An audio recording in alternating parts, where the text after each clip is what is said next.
फरार असलेला आरोपी वाल्मिक कराड बीडमध्ये हा सध्या चर्चेचा मोठा विषय। संतोष देशमुख यांचा खून झाल्यानंतर 2 दिवस वाल्मिक कराड बीडमध्ये उजळ माथ्याने फिरत होता।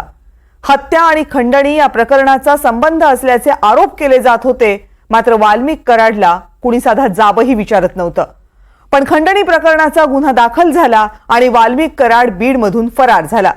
इकडे पोलीस यंत्रणा आरोपीचा शोध घेत होती आणि तिकडे वाल्मिक कराड देवदर्शन केल्याचे फोटो सोशल मीडियावर पोस्ट करत होता। वेळ हातातून निघून गेल्यानंतर सीआयडी पथकांना बोलावून नेमकं साध्य होणार काय आहे, हा सवाल आता बीडची जनता विचारतीये।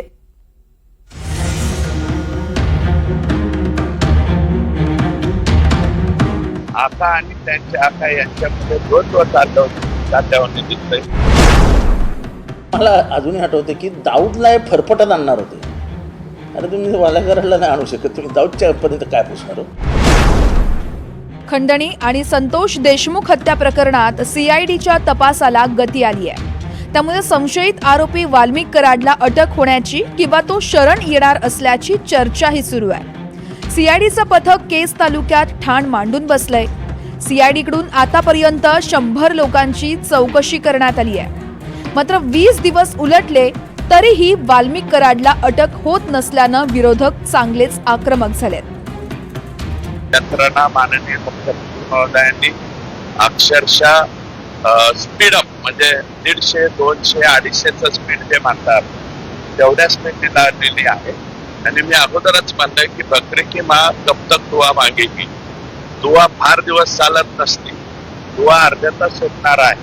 आणि मला असं वाटतं आका आणि त्यांच्या आका यांच्यामध्ये द्वंद्व चालल्याने दिसतंय। अजून भावा का नाही, भावा का नाही, भावा असं काहीतरी चाललंय, मला माहिती आहे ते। नाही, मला अजूनही आठवते की दाऊदला हे फरफटत आणणार होते। अरे तुम्ही वालाघराला नाही आणू शकत, तुम्ही दाऊदच्या पर्यंत काय पोचणार हो? पॉलिटिकल अंडरस्टँडिंग शिवाय हे सगळं घडत नाही आहे। आणि अजूनपर्यंत मी खुनांची मालिका सांगितली आहे, त्यांच्या कोणालाही आजपर्यंत चौकशीसाठी बोलवलं नाही। बाबा एवढं मोठं हे सगळं बाहेर आलंय। बीड हत्या प्रकरणातल्या आकाभोवती पोलिसांच्या तपासाचा फासा आवळतोय, मात्र हत्येमागे वाल्मिक कराडचा हात असल्याचा संशय व्यक्त केला जात होता।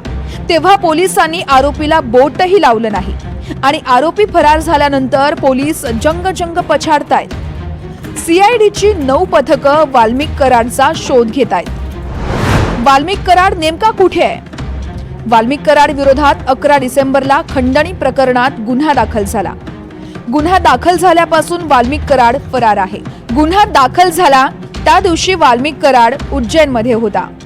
त्यानं उज्जैनच्या महाकाल मंदिरात दर्शन घेतलं। विशेष म्हणजे अंगरक्षक पोलीस कर्मचारीही त्याच्या सोबत होता। 13 डिसेंबर पर्यंत वाल्मिकचं लोकेशन मध्य प्रदेशमध्ये दाखवत होतं, मात्र मोबाईल बंद झाल्यानंतर वाल्मिक कराडचा शोध लागला नाही। सर, वाल्मिक कराड यांना 2 अंगरक्षक देण्यात आलेले होते, ते अंगरक्षक त्यांच्याकडून कधी काढून घेतले, त्याच्या संदर्भात काही तुमच्याकडे पोलीस प्रशासनाचं काही आहे का सर्क्युलर, आणि किती अंगरक्षक होते आणि कधी काढून घेतले याची माहिती मला बघावं लागेल, मी नंतर करतो। Thank you so much. वाल्मिक कराडचं परदेशात पलायन। वाल्मिक कराड देशाबाहेर पळून गेल्याचीही शक्यता वर्तवली जाते, मात्र वाल्मिक कराडकडे पासपोर्ट नाहीये। वाल्मिकसह 4 आरोपींची बँक खाती गोठवण्यात आली आहेत। शिवाय वाल्मिकच्या पत्नीमागे सीआयडीचा ससेमिरा लागलाय। त्यामुळे वाल्मिक कराडला शरण जाण्याशिवाय पर्याय नसल्याचा पोलिसांचा दावा आहे। राज्याच्या मुख्यमंत्र्यांना माझी विनंती आहे की जे प्रॉपर्टी अटॅचमेंट ही जे ऑर्डर केलेली आहे साहेबांनी, ती अजिबात थांबू नये, फार स्पीडनी ते अटॅचमेंट झाली पाहिजे। म्हणजे आकांच्या बरोबर कोणाची प्रॉपर्टी आहे हे सुद्धा उघड होईल। राष्ट्रवादी युवती काँग्रेसच्या प्रदेशाध्यक्षा संध्या सोनवणे यांचीही तब्बल 7 तास चौकशी झाली आहे। संध्या सोनवणेंच्या चौकशीमुळे सर्वांच्याच भुवया उंचावल्या होत्या, मात्र चौकशी दरम्यान काय प्रश्न विचारले याबाबत बोलण्यास संध्या यांनी नकार दिलाय। राष्ट्रवादीची पदाधिकारी असल्या कारणाने आपल्याला सगळ्यांना माहिती आहे की काल परवा पण इथल्या जिल्हाध्यक्षांची चौकशी करण्यात आलेली आहे। ज्या पोलीस यंत्रणेला ज्या काही माहिती हवी आहे त्या विचारण्याचा प्रयत्न केला, आणि माझ्या परीने जे काही सांगता येत आहे तेवढं मी नक्कीच सांगितलं. काय काय विचारलं नेमकं? हे 5 चौकशीतले मुद्दे आपण बाहेर सांगू शकत नाहीत.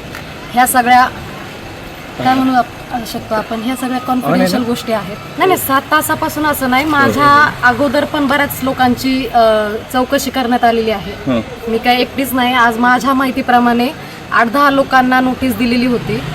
त्याच्यामुळे मला जे काही विचारलेलं आहे हेच की पक्षांतर्गत आम्ही एकत्र काम करत असताना ज्या काही माहिती पोलीस यंत्रणेला पाहिजे असतात त्या आम्ही सांगण्याचा प्रयत्न केला आहे.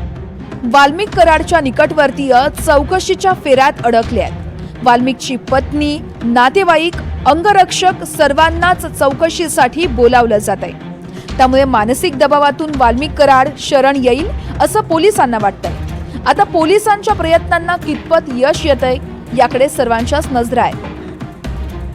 स्वानंद पाटील, NDTV मराठी, बीड.